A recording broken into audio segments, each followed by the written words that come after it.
जय हिंद cadets, welcome to my channel. भाई अब एनडीए के लिए अगर आप मोटा मोटा देखें तो केवल 3 महीना बचा हुआ है।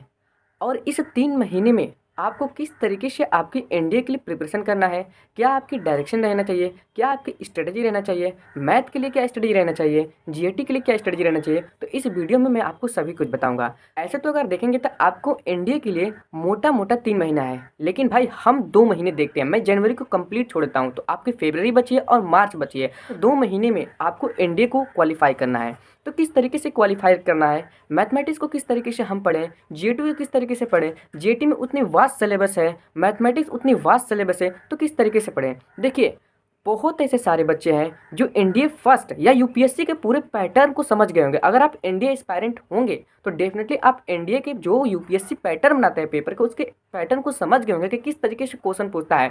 उसकी कोई भी पैटर्न नहीं बनती है। अगर आपको कोई भी टीचर, बड़े से बड़ा टीचर बता रहा है यूपीएससी यही पैटर्न पे क्वेश्चन बनाता है हर साल, तो वो एकदम ही रॉन्ग है, क्योंकि यूपीएससी का कोई पैटर्न ही नहीं होता है। अगर आप 2020 को पेपर को देखेंगे तो उसमें जीएटी का जितना पोर्शन आया था, जितना डिफिकल्ट आया था, जितना टीडियस था, उतना ही मैथमेटिक्स का टीडीएस था। मीन्स दोनों इक्वल में था। अगर आप 2021 का जो फर्स्ट पेपर कंडक्ट हुआ है उसको देखेंगे तो उसमें जीएटी का जो पोर्शन था वो थोड़ी सी टफ बना दिया था और मैथमेटिक्स का थोड़ी सी लूज बना दिया था, मीन्स थोड़ी सी कम बना दिया था। लेकिन 2021 का जो सेकंड पेपर कंडक्ट हुआ है उसमें देखेंगे तो इसमें मैथमेटिक्स का पेपर टफ बना दिया और जीएटी का पेपर थोड़े से कम बना दिया था। यहाँ तक कि आज तक के जितने भी पेपर हुए हैं 2016 को फर्स्ट और सेकंड का छोड़कर, उससे भी ज़्यादा आपकी 2021 का जो सेकंड पेपर कंडक्ट हुआ उसमें मैथमेटिक्स का पेपर टफ था 2016 का छोड़कर, क्योंकि 2016 one of the much difficult paper था आज तक के जितने पेपर हुए हैं। तो 2016 को छोड़कर 2021 का जो पेपर हुआ सेकंड वाला वो ज़्यादा टफ था। तो यूपीएससी का भाई कोई पैटर्न नहीं बनता है। तो जब कोई पैटर्न नहीं बनता है तो हम किस तरीके से प्रिपरेशन करें। क्यों 99.99% बच्चे एनडीए एग्जामिनेशन को, रिटन एग्जामिनेशन को ही क्वालिफाई करने से फेल हो जाते हैं? क्यों क्यों नहीं 10 लाख बच्चे भरते हैं फॉर्म, लेकिन निकालते हैं केवल 7 से 8 हज़ार बच्चे। क्यों बच्चे इतना कम निकालते हैं? क्योंकि उनको पता ही नहीं रहता है कि मैथमेटिक्स के लिए क्या स्ट्रेटजी रहना चाहिए और जीएटी के लिए क्या स्ट्रेटजी रहना चाहिए। तो मैं इस वीडियो में सबसे पहले मैथमेटिक्स की बात करता हूँ। तो बात करते हैं सबसे पहले हम आपकी मैथमेटिक्स के। मैथमेटिक्स को अगर आप देखें तो मोटा मोटा आपकी 30 चैप्टर्स हैं और इस 30 चैप्टर्स को अगर आप साइड में छाट के निकालते हैं तो केवल कुछ ही चैप्टर बचते हैं भाई जो आपकी बहुत ज़्यादा ईजी है। अलजेब्रा का पूरा पोर्शन बना तो ईजी चैप्टर है। कोई भी बच्चा कितना भी बिलो देन एवरेज रहेगा तो क्वालिफाई कर सकता है। भाई अगर आपको एनडीए को ईजी में क्वालिफाई करना है तो आपको सबसे पहले हर सब्जेक्ट में एवरेज रहना जरूरी है। क्यों एवरेज रहना जरूरी है? अगर आप एवरेज हर सब्जेक्ट में रहते हैं, हर सब्जेक्ट में अगर एवरेज रहते हैं तो आप टॉप भी करना होगा, तो एवरेज रहना जरूरी है। और एवरेज रहने से ही आप रैंक को भी ला सकते हैं और एनडीए को ईजी में क्वालिफाई कर सकते हैं। क्यों? क्योंकि कोई भी अगर आप इस बार मैं अपने को बताता हूँ कि मैं इस बार पॉलिटी मुझे एकदम नहीं आती, लेकिन पॉलिटी को मैं ऊपर पर केवल यूट्यूब पे वीडियो भी देख कर गया था और उस पर ही सवाल आ गया था, मैं ईजी में कर लिया था। तो मैं थोड़ा थोड़ा उसमें एवरेज था। थोड़ा तो नॉलेज रहना जरूरी है आपकी हर सब्जेक्ट में, तभी आप एनडीए को ईजी में क्वालिफाई कर सकते हैं।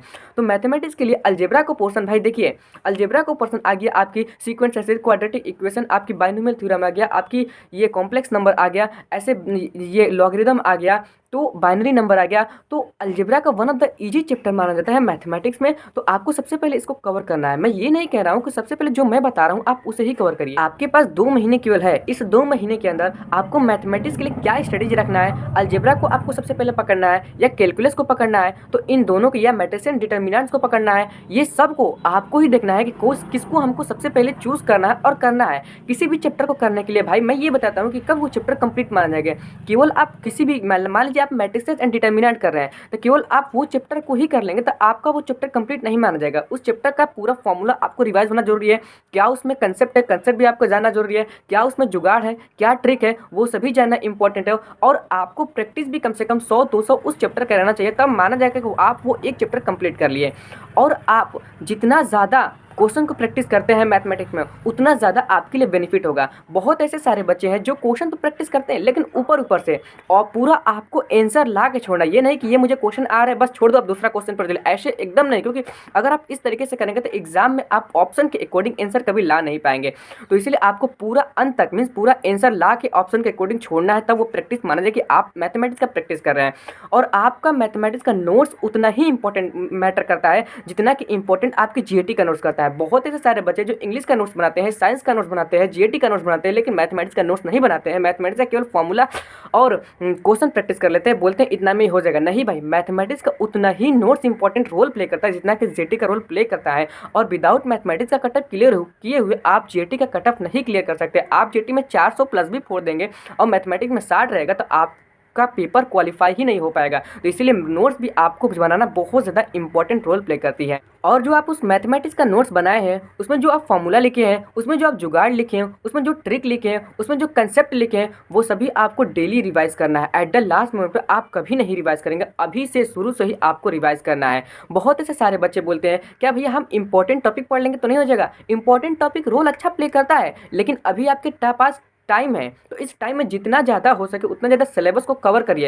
एट द लास्ट मोमेंट जब आपके 1 महीना बचे रहेगा तो आप इंपॉर्टेंट टॉपिक कर लीजिएगा। हमने भी इंपॉर्टेंट टॉपिक का सीरीज आपको चलाऊंगा, आपको क्या क्या मैथमेटिक्स में पढ़ना है, क्या क्या जीएटी में पढ़ना है। तो आपको सबसे पहले बहुत अच्छे तरीके से यूट्यूब पे बहुत अच्छे अच्छे टीचर पढ़ाते हैं भाई, तो उस अच्छे टीचर से जहाँ से आपका मन करे वहाँ से पढ़ लीजिए। बहुत आपके पास सोर्स है पढ़ने के लिए, और मैं बेस्ट टीचर्स भी यूट्यूब पे बताया हूँ कि कहाँ से आप पढ़ सकते हैं। तो उससे आप मैथमेटिक्स को कवर कर सकते हैं और जीएटी को भी कर सकते हैं। लेकिन कंसेप्ट सीख के आपको जितना ज़्यादा हो सके क्वेश्चन उतना ज़्यादा प्रैक्टिस करना है, तभी आप मैथमेटिक्स में अच्छा स्कोर कर सकते हैं। दूसरी बात मैं जीएटी करता हूँ भाई, जीएटी में बहुत ज़्यादा वास्ट सिलेबस है। पहले इंग्लिश है, फिर साइंस में आती है फिजिक्स केमिस्ट्री बायोलॉजी, फिर हिस्ट्री ज्योग्राफी पॉलिटी इकोनॉमिक्स, ऊपर से करंट अफेयर्स भी आती है। तो इतना ज़्यादा वास्ट सिलेबस को हम किस तरीके से कवर करें। देखिए, सबसे पहले आपको इंग्लिश के लिए देखना है। इंग्लिश के लिए बेस्ट चैनल मैं आपको हमेशा बताता हूँ, हर एक वीडियो में बताता हूँ, cadet defence academy one of the best channels है। उसका जितना सिनोनिम्स कराते हैं पूरा सिनोनिम्स कॉपी में लिख कर रट लीजिएगा, जितना एंटोनिम्स कराते हैं पूरा एंटोनिम्स कॉपी में लिख कर रट लीजिएगा, ईडियम फ्रेजेस पूरा कॉपी में लिख कर रट लीजिएगा।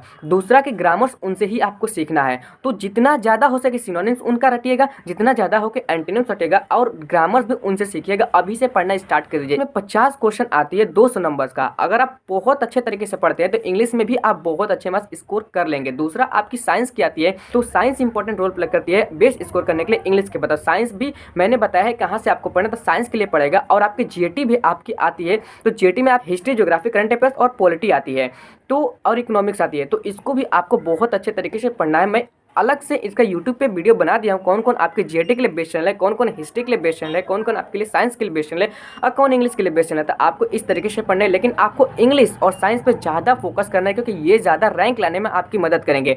और मैथमेटिक्स का ज़्यादा बच्चों को दिक्कत हो रही थी, इसलिए मैथमेटिक्स को मैंने डिटेल में बताया और बाद में इंग्लिश को और साइंस को बताया। तो मिलते हैं आपसे नेक्स्ट में, तब तक से thank you so much for your love and support.